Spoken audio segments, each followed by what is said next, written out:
The sun has gone down at Hangman's Hill, and the ghost at Misery Corner isn't walking tonight. So, welcome to the Weird Tales Radio Show, your weekly fix of ghost stories, urban myths, witchcraft, magic, and folklore. And now, here's your host, writer, award-winning journalist, best-selling author, and sometime werewolf hunter, Charles Christian.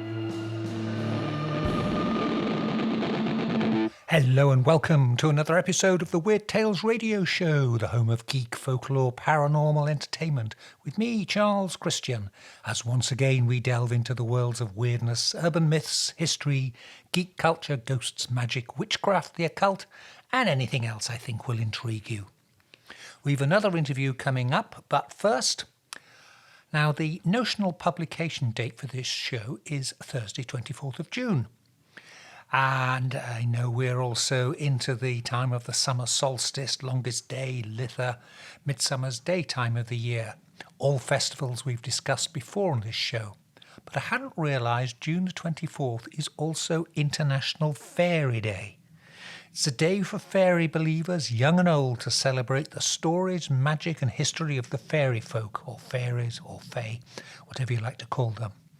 And it's also believed that at this time of the year, especially the night of the 23rd, when Midsummer's Eve slips over into Midsummer's Day, that the divisions between our world, the world of people, and the other world of the fairy folk is at its thinnest, so you may see the fae. And even if you don't, use International Fairy Day as an opportunity to reconnect with your childhood fantasies. Come on, surely everyone believed in fairies at one point in their lives, even if it was only the tooth fairy. So, if you can, take a walk in the woods somewhere. Sit out in a garden in the evening. In parts of rural England at the moment, you can catch sight of glowworms, although you may also know them as fireflies or even lightning bugs. In bygone days, the presence of fireflies were believed to drive away evil, while in Japan the different species of fireflies are said to be the ghosts of rival clans of warriors. And if you can't get out and about, well, at least read a classic fairy tale or watch a fairy-themed music. There are shed loads of movies to choose from on the streaming platforms at the moment. As for the stories, even the great M.R. James allowed himself some midsummer magic in his story After Dark in the Playing Fields, although his story inevitably touches upon the darker side of fairy folk. Right, on with the show. Time for another of our creature features. These are based on the column I do for Ancient Origins magazine, and this time we're looking at the werewolf, the archetype skinwalker. Now I confess I do have a soft spot for werewolves, possibly because it's the only cryptid or paranormal creature I've ever gone hunting for. And it was on the night of a full moon in the summer of 2016 at the behest of an English newspaper. Spoiler alert, I didn't find one. Or at least it didn't find me that night. Not surprisingly, I did my homework before I set off that night, and while much of the material I uncovered is probably already well known to listeners of this show, there were a few surprises, not least the fact that so much of what we in the West now regard as traditional werewolf lore, including the bit about shooting a werewolf with a silver bullet, and if you do, the creature will revert back to its original human form. It actually all stems from a couple of movies made in the 1930s, namely The Werewolf of London and The Wolfman. If you go further back in time to the days of the mass witchcraft trials of the late 16th and 17th centuries, which include a number of werewolf incidents, you'll find the supposed werewolves were killed by hanging, beheading, being burned at the stake, shooting, or just run through with spears, pikes, staffs, and other pointy objects. The other aspect of werewolves I've always found intriguing is that there is an almost universal belief in their existence, including the skinwalking aspect of being able to turn from a human being into a wolf and back again, and in cultures from all around the world, including Native Americans, who shared this belief long before Europeans came onto the scene. But where did these beliefs come from? There may be some form of race memory of the now extinct direwolf, which had a frightening set of jaws and which coincided with early man until around the end of the last ice age. There is also the fact the grey wolf we encounter today was certainly a dangerous nuisance in Europe throughout the Middle Ages and into the early modern period and beyond in some locations. Then there were the Vikings, another dangerous nuisance in Europe from the 8th century until the end of the 11th century. In particular, there was a practice of Viking berserker warriors dressing in the skins of bears and wolves. Those wearing wolfskins were known as Ulfnir before going into battle. Now, imagine yourself in the place of a 10th century peasant fleeing a Viking raid, cowering for shelter as an army of blood-splattered, half-naked Vikings dressed in the skins of bears and wolves march past. Are they really human beings, or are they half wolf and half men? Werewolves, in fact. Finally, there is what is now termed clinical lycanthropy, a rare psychiatric syndrome involving a delusion that the affected person can transform into an animal. This includes the belief people can physically shapeshift into wolves and, in some unfortunate cases, act like wolves attacking people. There is no agreed mechanism for the condition, but it may be a psychotic episode caused by other conditions such as schizophrenia, bipolar disorder, or clinical depression. And it's not just wolves. A whole variety of animal transformations have been reported, including gerbils, although I suspect the curse of the weird gerbil would never be turned into a Hollywood movie.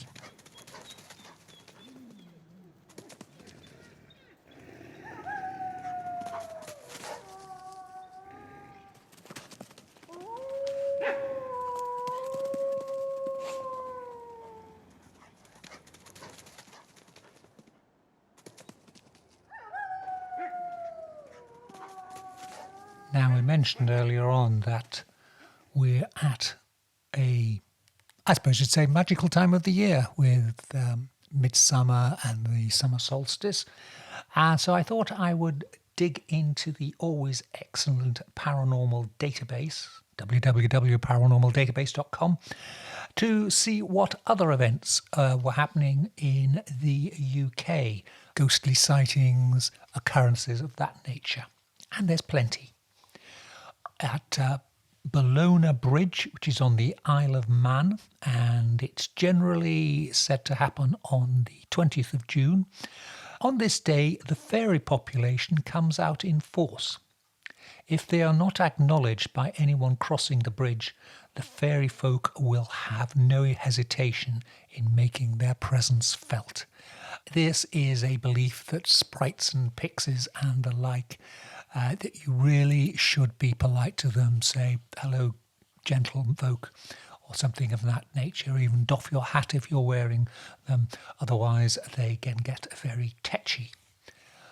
What else have we got? Well, the 20th of June, Cadbury Castle, which is down in Somerset.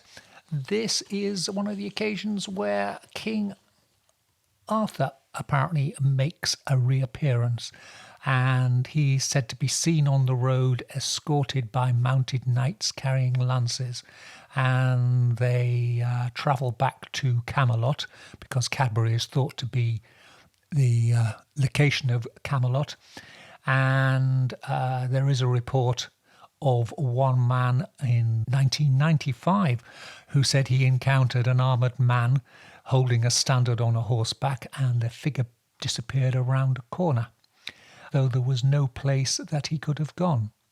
And the legend also says that a door opens every 7 years in the hillside there, so Arthur and his company can leave to feed their horses, which is nice. What else have we got?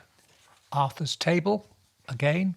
This is in Cornwall, Bossony Mound, and it's said that at midnight on the 20th of June, King Arthur's table briefly appears from beneath the mound, waiting once more for the king and his knights to sit there. It's rather sad but sweet.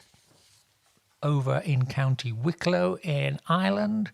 At Bray, there is a Lover's Leap Rock in the Dargle Valley. And it's said on the 23rd of June, although some accounts say it's Midsummer Eve, a female ghost appears here once a year, who is said to be that of a woman who was unfaithful to her boyfriend. He died of grief, and the woman sat mourning over his grave for several days before leaping from the rock into the river and taking her own life. Now, down in Tavistock in Devon on the 23rd of June, or again it may be Midsummer's Eve, we have one of those processions outside of churches, and it's said that the spirits of those who will die in the parish during the following year come to the church on Midsummer's Eve. Those who are going to die and have their funerals in the church or be buried in the churchyard. And rather conveniently, apparently the last time they were seen was by a pair of brothers who saw themselves in the crowd, and consequently they died, and there's nobody left to question them on the veracity of their tale. And Oxfordshire now for Enstone. And again, this is the 23rd of June or Midsummer's Eve. The variation is because obviously the summer solstice does move over a 3-day period over the years. And there are 3 standing stones here, and they're said to be of a man, his dog and his horse. The horse, the largest stone, is said to wander down to the village stream on Midsummer Eve to take a drink of water. The stones are also said to return to their positions if anyone tries to move them. Gwent now, Trellick, in the area around the wells there, and again, Midsummer Eve or 23rd of June. Fairies are said to make their presence known around this area once a year, trooping about. And as ever, if you encounter them, be polite to them or they will get snotty with you. Staying in Wales, Llangattock, which is in Powys, and apologies if I've pronounced it wrong, but Llangattock Park. On the eve of midsummer, the devil would emerge and spend time dancing with local fairies around a clump of trees, which may seem a bit odd, but there is a tradition in fairy lore that the fairies are actually in the thrall of the devil or Old Nick. And in Thomas Rhymer, there's a tale that every 7 years they must pay a tithe of human souls to the devil so that he doesn't destroy the fairy folk. What else? Oh, still in Llangattock, there is a stone known as the Lonely Shepherd, also known as the Peaky Stone. And the stone is said to have once been an abusive farmer who drove his wife to commit suicide in a nearby river. A witch who witnessed the abuse turned the farmer into a stone, permitting him to move just 1 day a year, which is Midsummer's Eve, when he wanders around the area calling out his wife's name. Yeah, serves you right. We've no tolerance for wife beaters. What else we got here? Worthing, Sussex, Broadwater Green. There's an old oak tree there, and again, Midsummer's Eve, it's said there's a local tale that animated bones appear on Midsummer Night's Eve to dance and jig around the tree until the sun rises the following morning. So a little hint there, if you are wandering around at midnight on Midsummer's Eve, watch out for dancing fairies, watch out for dancing skeletons, watch out for dancing stones, watch out for devils. And we've got another one here, Bettiscombe in Dorset, the Sliding Hill. And again, 23rd or the Midsummer's Eve, the hill is said to be named after a magical stone that grants wishes. Once a year on Midsummer Eve, the stone, this is the wishing stone, slides down the hill and then returns the following day. And just a couple more. West Kennet, Wiltshire, the Long Barrow. And there's encounters, reports of encounters, again Midsummer's Eve, of a white dog. There are reports in 1995 and 1996. Appears to coincide with the start of the longest day of the year. The pale hound has been observed at sunrise. Some say the dog is accompanied by a ghostly druid. And finally, just down the road from our studios, Blytheborough, Suffolk, on the B1125, Blytheborough to Westleton Road, crossroads known locally as the Five Finger Post. And this is a more precise date, the 24th of June, and it is a ghost of a woman called Anne Blakemore, dressed in blue.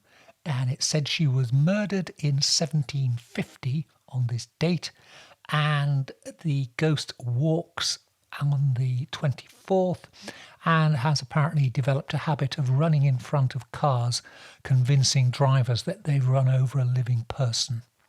And I say, you'll have to watch out for her on the 24th of June. Might actually go down there with the video and see if we can get we'll film the crossroads. And that's it. A few little diary dates for you. Now time for this week's interview. Our guest is Seth Breedlove, an Ohio-based filmmaker. He has written, edited and produced and directed shorts and features about a variety of topics, but is best known for his production company and the films they've produced under the Small Town Monsters banner. Before getting into film, Breedlove wrote for a number of websites, newspapers and magazines, and learned some of the skills he employs as a director while working as a reporter. Breedlove has also appeared on numerous television and radio programmes. In 2018, Seth helped launch an episodic series under the Small Town Monsters umbrella called On the Trail of. He produced the first season along with his wife and went on to direct, shoot and edit the second season, which focused on Bigfoot. And he has now moved on to the topic of UFOs.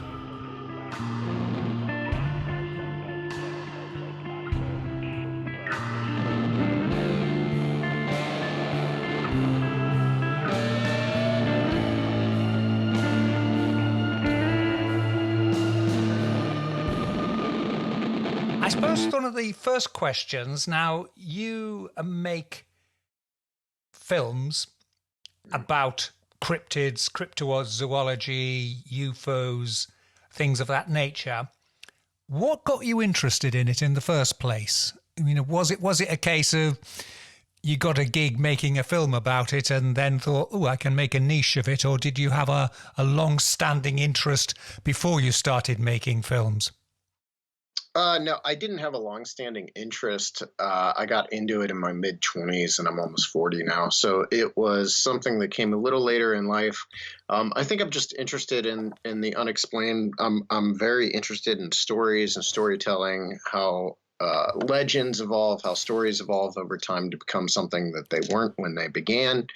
And I wrote for newspapers when we started making Small Town Monsters movies, and I brought some of those techniques that I learned in newspaper reporting into the documentary game. Mm-hmm. And so I think it was a combination of a few different things. Mostly it came down to boredom. I was very bored at the time. I worked a really boring job, and it gave me a lot of time to think and to ponder what my approach to the paranormal would be, and that's how we came to land on what is Small Town Monsters. Small Town Monsters actually began life as a book proposal that was rejected by most publishers, and I ended up taking one of the cases that we covered in that book proposal and turning it into our first movie, which was Minerva Monster. And then once we had made that movie, I kind of took the book proposal, reworked it, and turned it into a series of films. Was it the Minerva Monster was the first one? Yeah, Minerva was first. Beast of Whitehall was second. Beast of Whitehall is the one that On the Trail of Bigfoot, the journey kind of revisits.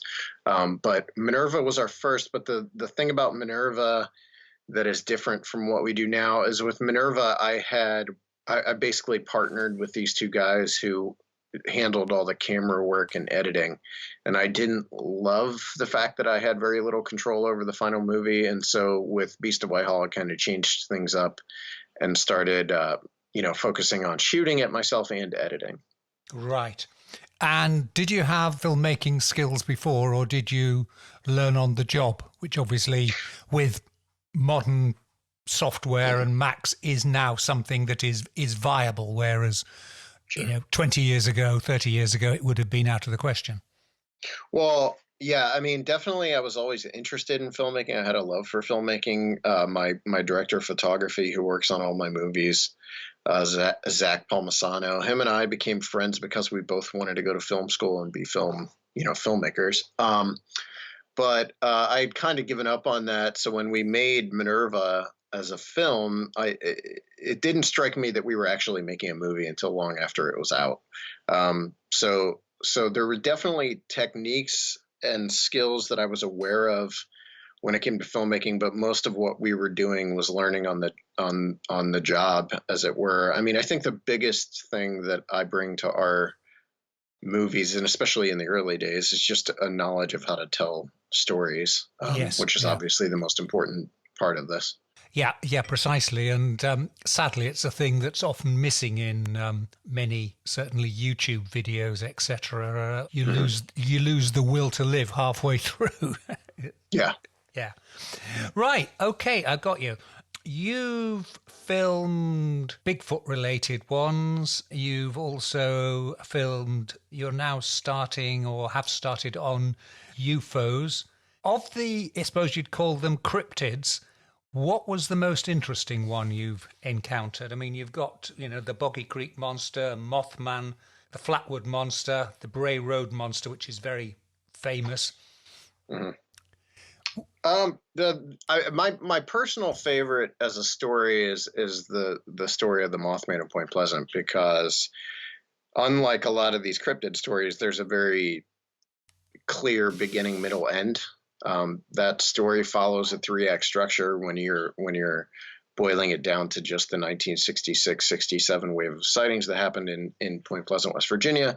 So that's probably my favorite, just because unlike a lot of these stories, that one is easy to tell in a narrative fashion, in a way that makes sense, and it doesn't just feel like a series of unconnected events. Mm-hmm.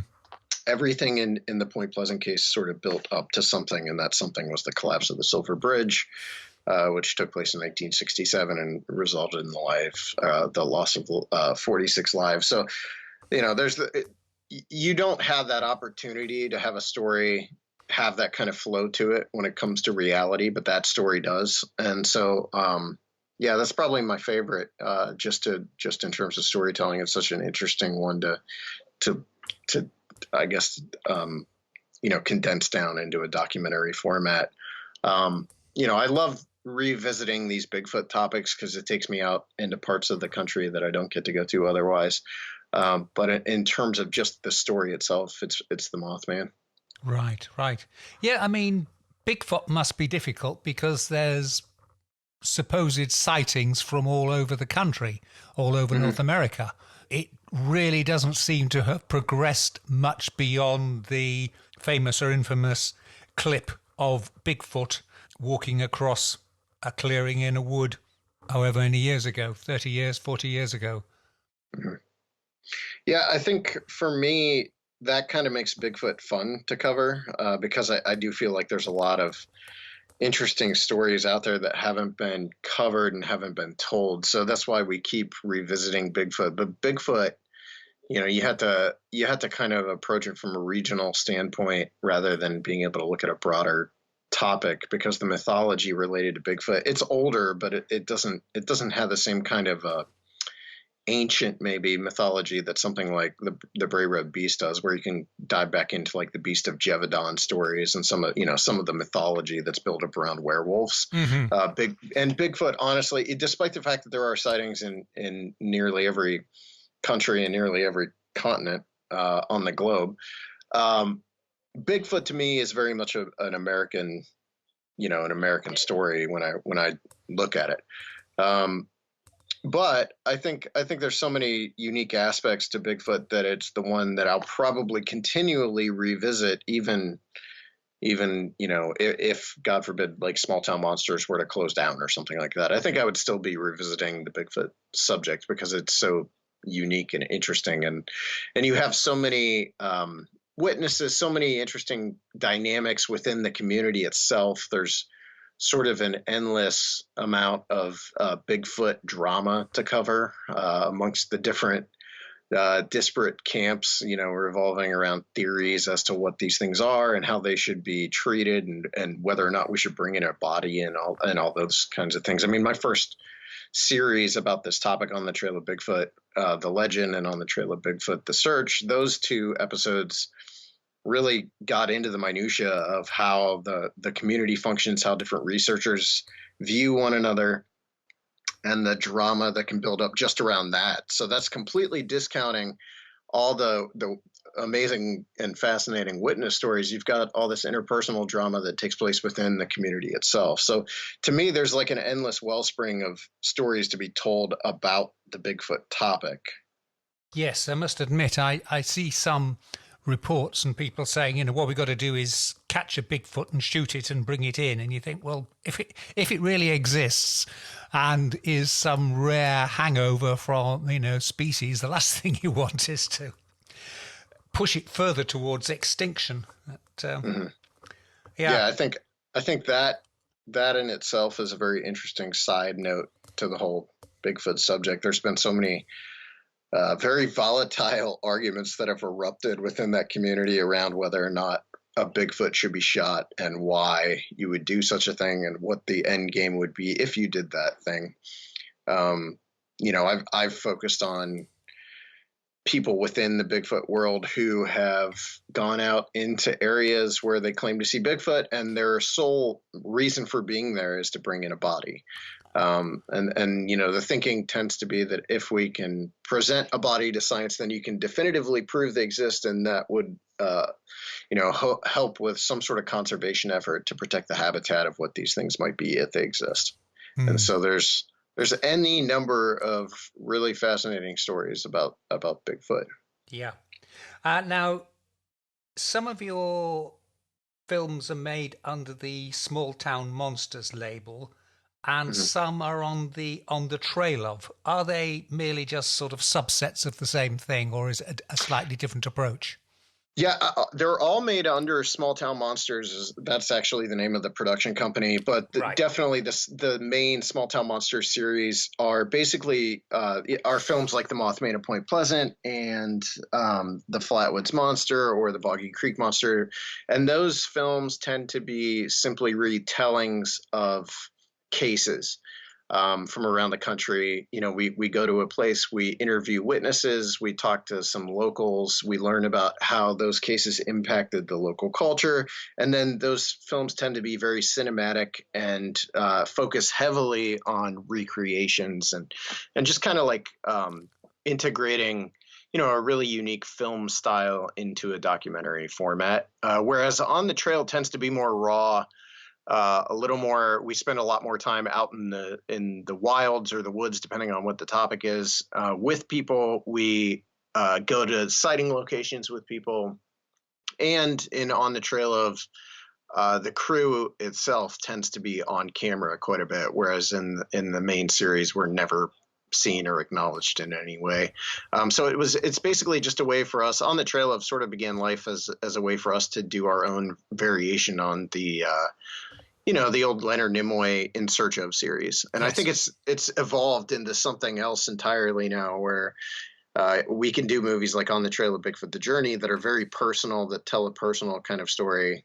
And, while still doing that, telling that story within the context of the greater Bigfoot topic. And I think, like On the Trail of, in a way, has become my preferred way of telling stories. I didn't think it would be, because I'm a film freak. I love film, and On the Trail of tends to be less stylistic and more just about capturing the world around us. But I really love that raw nature of the series. I mean, in On the Trail of Bigfoot, The Journey, my director of photography was a 17-year-old kid. So, half the movie was shot on the fly with little time for setups and things like that. And I kind of enjoy that run and gun nature of that series and the titles we make under that umbrella. Mm-hmm. What sort of equipment are you using then for, when you're out on location? Because, I mean, professional video filmmaking gear can start very small and get very large. Presumably you're going for a fairly compact approach, are you? Because you've got to lug it around. Definitely. And Yeah, for sure. With On the Trail of Bigfoot, because we're staying out in the woods a lot of the time. And even if we're not staying in the woods, then in that case, we're usually traveling halfway across the country by plane, and you've got to make sure you can condense your kit. So these days we're shooting entirely on Sony, mostly mirrorless. So that we have two A7S3s, we have an FX3, and then we have an A7 III and multiple Sony handy cams with the night vision for nighttime photography. We've got drones. It's a condensed kit. When we're making one of the films, things can change. We can rent like an FS7 or an FX6 or something like that, a little bigger camera. And that's just to make sure we're really pushing the boundaries of what we can achieve with the cinematic look on those films. But yeah, it all comes down to the project at the same time. Like there's On the Trail of Bigfoot, but we also do a series called On the Trail of UFOs, and On the Trail of UFOs tends to be a little more polished than the Bigfoot series. It tends to be something we're trying to marry the cinematic look of the standard series with, the more run and gun nature of On the Trail of, and On the Trail of UFOs also integrates a lot of CG recreations and things like that. So, to me, end of the day, I don't know that there is a better looking series out there or better looking content that comes out about these particular topics. I think we've been doing it for so long and doing so much with it and really honing our craft that, in my opinion, we're kind of at the top of the game. And that's because the crew is very talented at what it is that we do. So if you watch a movie like On the Trail of Bigfoot, The Journey, in that film, the star of the show is the scenery, right? So like the nature that surrounds us and the Adirondack Mountains. But for something like The Mark of the Bell Witch, the cinematography is really a standout on the more standard documentary series. So I'm really proud of the work that we've done over the last 5-6 years to start where we were, where half our shots were blown out and the sound was terrible, to where we are today. I've been told by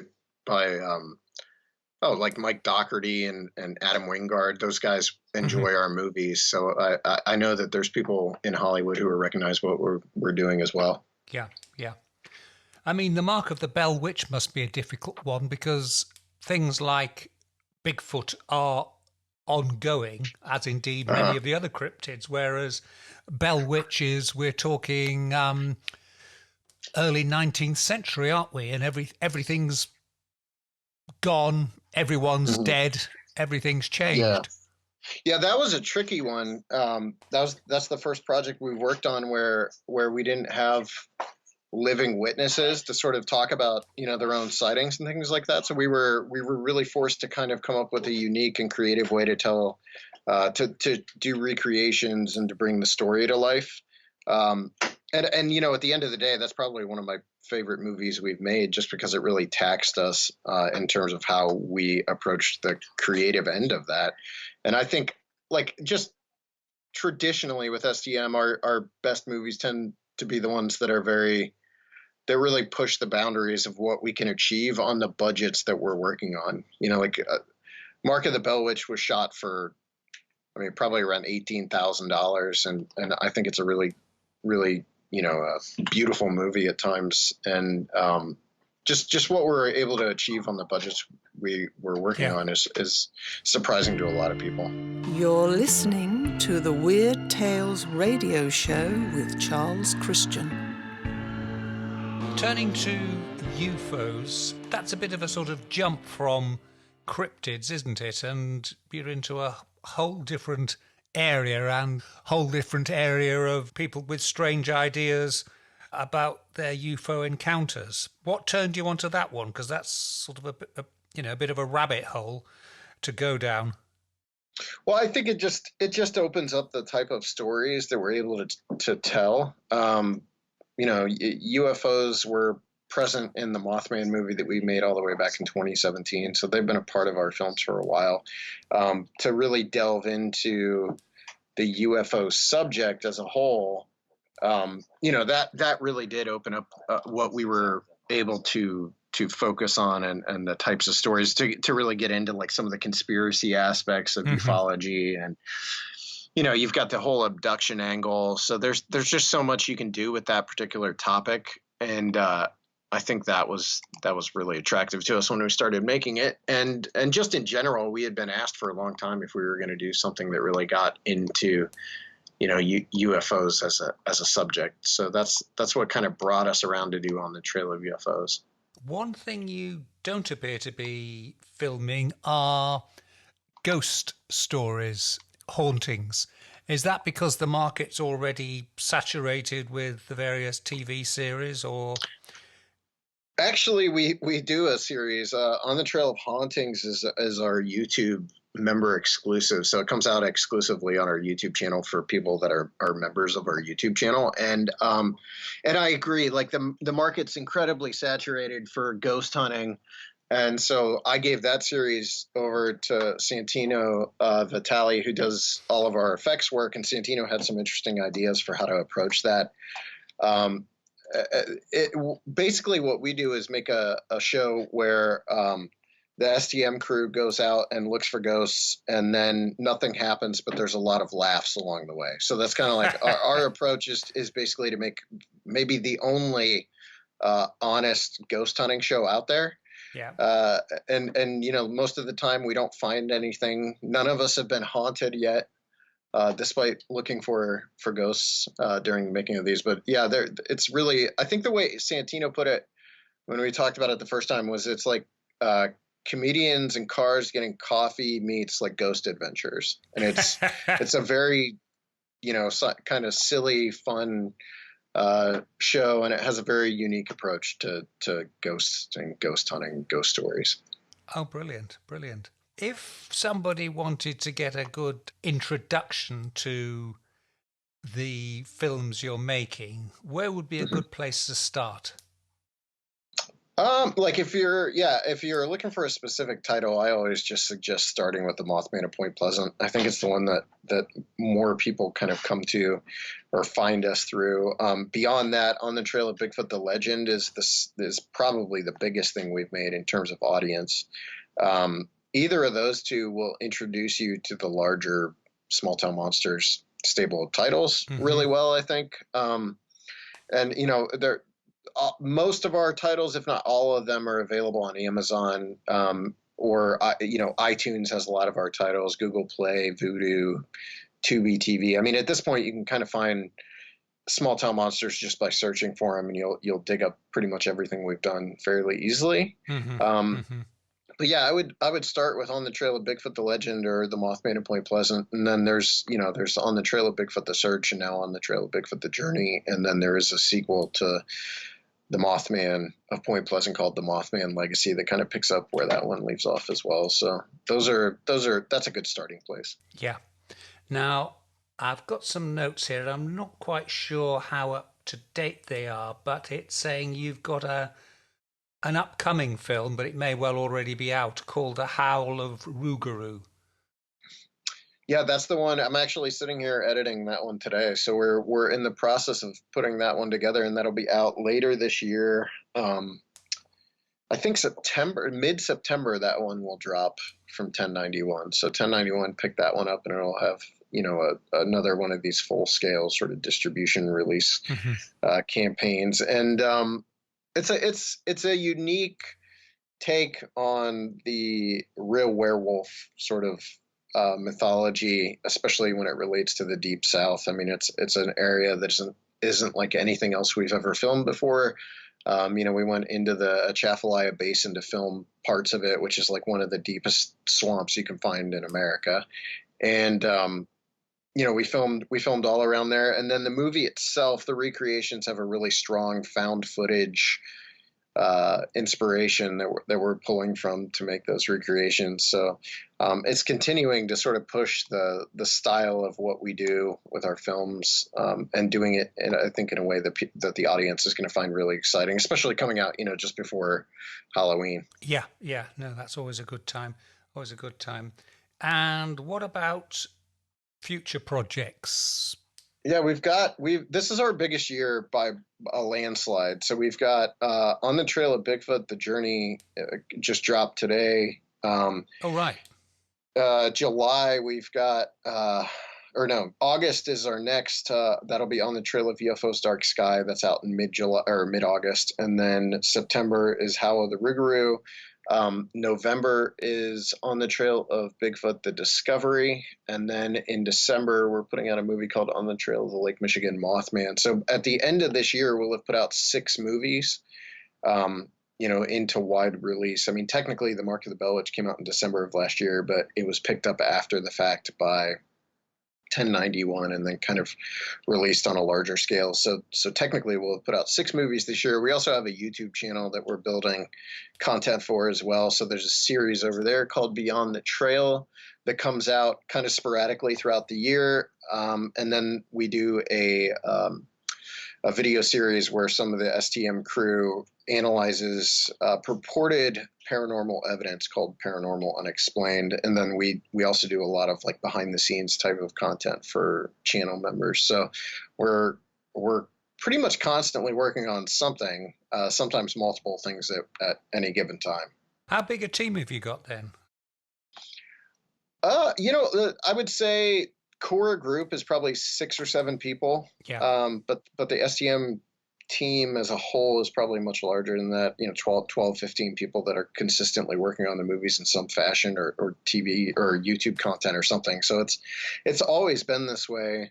I just feel like in the last year, especially, I think the sort of core group has grown much larger than it was before, but there's always been a lot of people. I mean, any film production company is going to have a lot of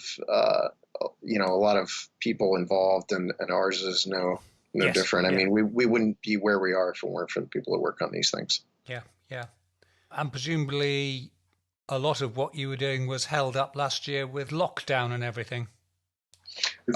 Actually, like just the sort of film production end of things, and even then, we made movies like On the Trail of Bigfoot, The Journey, which in that one we kind of focused on COVID and lockdowns to make it a part of the story. But it wasn't as crazy as you would expect. We were able to continue focusing on what we were doing, and as long as the projects were within a couple hours of home, we were able to continue working on it. So we just changed up the production slate a little bit. There was only one project that got delayed all of last year, and that's the Lake Michigan Mothman movie that's coming out later this year.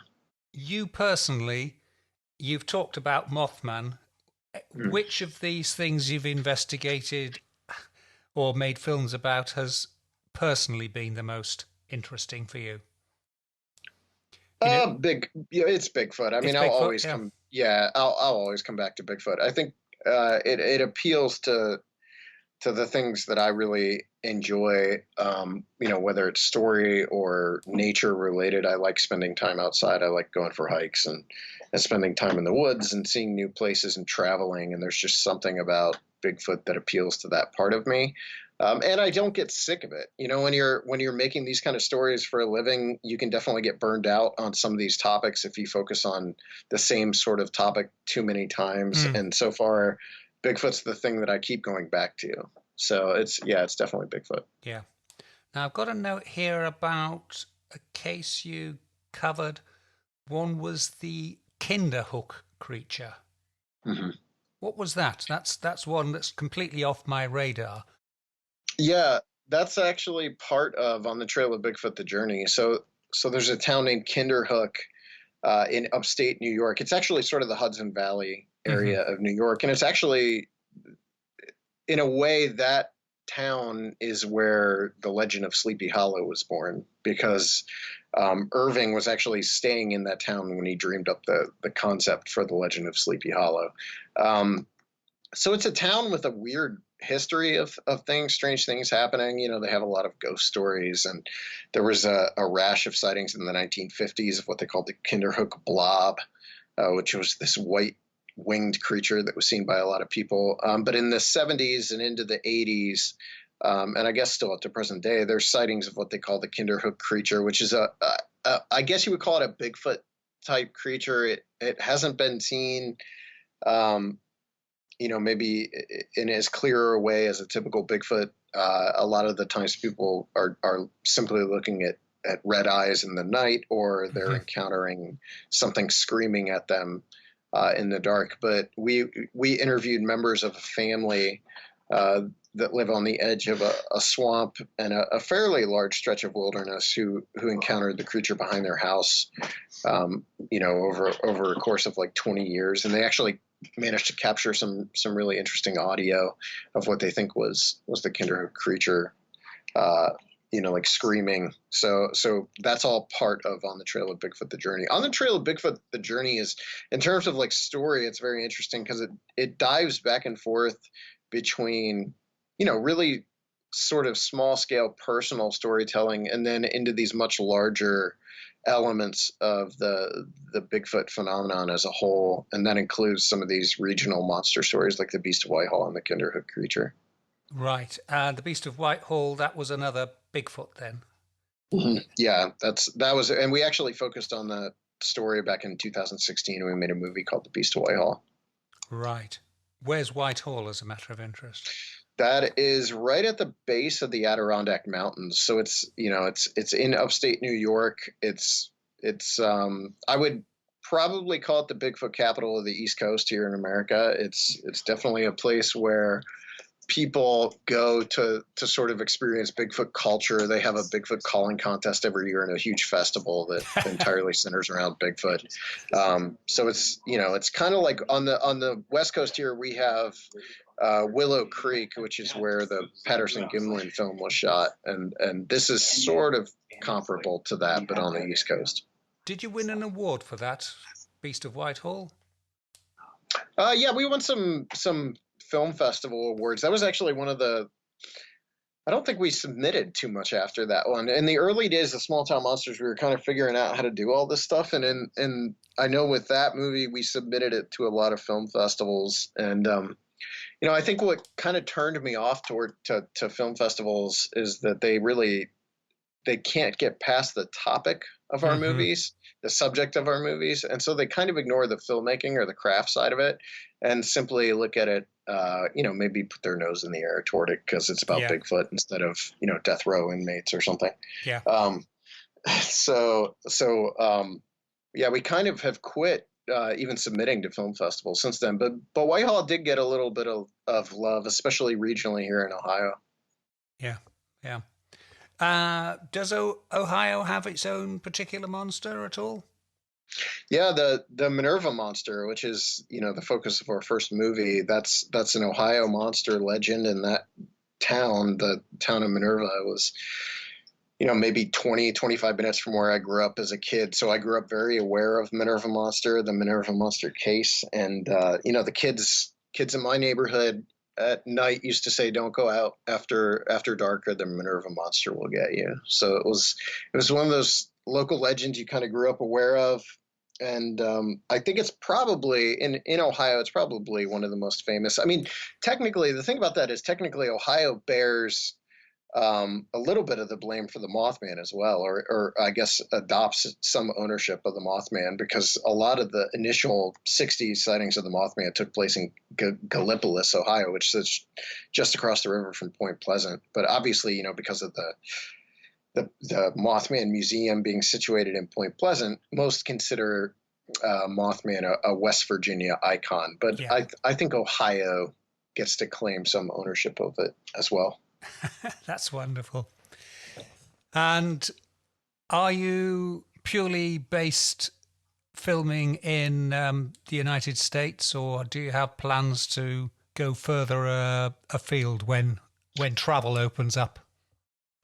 We would absolutely love to travel out of the country, for future projects. I think our problem always is going to be that we're a completely independent production house, right? So we fund everything ourselves, either out of our own pocket or out of the Kickstarter campaign that we run at the beginning of each year. So we are, we're pretty much relegated to making the movies we can afford to make, and unfortunately that excludes getting too international with it. But I'd love to at some point find the money to get out of the country. I think that'd be great. Well, that was fascinating, Seth. Thank you ever so much for your time. Yeah, thanks for having me.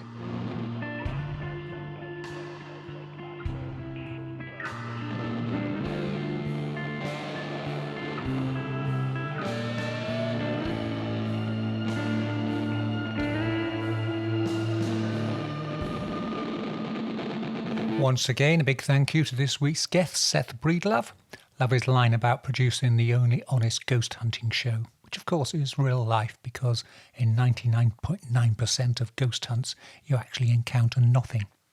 You can find out more about his work by checking out his website at www.smalltownmonsters.com and www.onthetrailof.tv. If you check out the Weird Tales website at urbanfantasist.com or our Weird Tales Show YouTube channel, you'll also find links to a couple of short trailers for his work on the trail of Bigfoot and on the trail of UFOs. Good day, gentlefolk. I doth have breaking news. Your Weird Tales host, Charles Christian, has written a new book called Saints and Sinners in Dark Age England. 5 shocking true tales that are stranger than fiction. There's murder, mayhem, treason, incest, adultery, and worse. Read about the real antics of 9 saints. Yes, saints. 8 kings and 5 queens of England, plus the wickedest of all stepmothers. And be amazed, or horrified, or appalled, or all 3. If you love weird history, and methinks you do, hop over to Amazon for your copy of Charles Christian's Saints and Sinners in Dark Age England. Grab yours now. Here's a diary date for you. Saturday, 24th of July, I'm being interviewed by Ancient Origins on the topic of one of my books, Dark Age Saints and Sinners. Lots of skullduggery among the Saxons, the people who put sex into Wessex. If you are a member of the Ancient Origins organisation, you'll know where to find them. If you don't, full details at www.ancient-origins.net. And I say that's Saturday, 24th of July.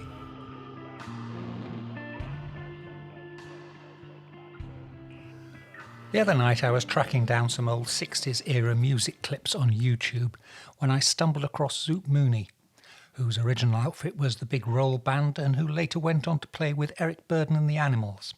However, between those two bands, for a couple of years, 1967 to 68, he ran a band called Dantalion's Chariot. The lineup incidentally included Andy Summers, who later went on to greater success with the Police. But back to Dantalion's Chariot.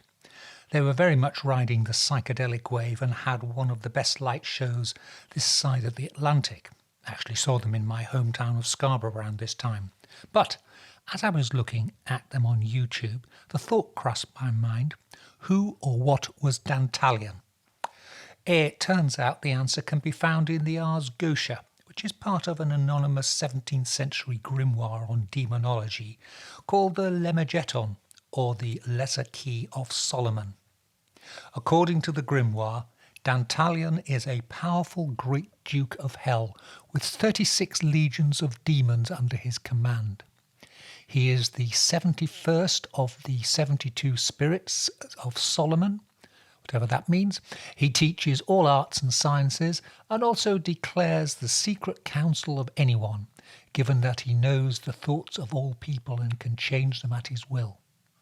He can also cause love and show the similitude of any person, show the same by means of a vision, and let them be in any part of the world they will. He is depicted as a man with many appearances, which I think means he is a shape changer who can appear with the face of a man or a woman. And he's usually also depicted holding a book in his hands. Quite what this has to do with a swinging 60s psychedelic flavoured band, I'm not quite sure. But there again, the band Dantalion's Chariot's most successful single was The Madman Running Through the Fields.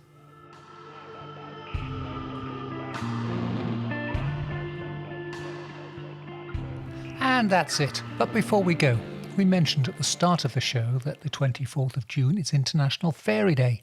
But it's also National Handshake Day in the United States, although thanks to COVID that's probably now on hold or else been renamed National Elbow Bump Day. It is also National Pralines Day, chocolate. It is St. John's Day or Festa Junina if you're in Brazil, and this year at least in India the 24th is the celebration of Sant Guru Kabir Jayanati, a 15th century Indian mystic, poet and holy man whose work is honoured by both the Hindu and Sikh communities.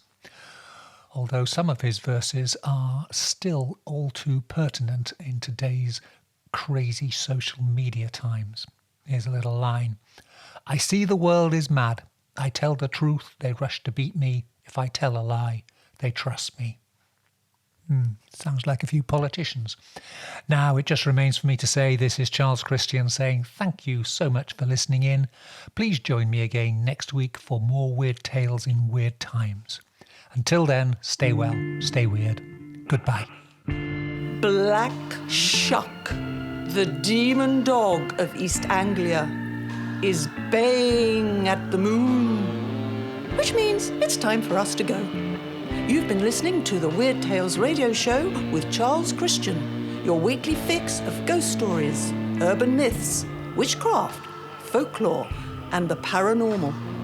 You can keep in touch with us online at www.urbanfantasist.com, by email to urbanfantasist@icloud.com, and on Twitter @urbanfantasist.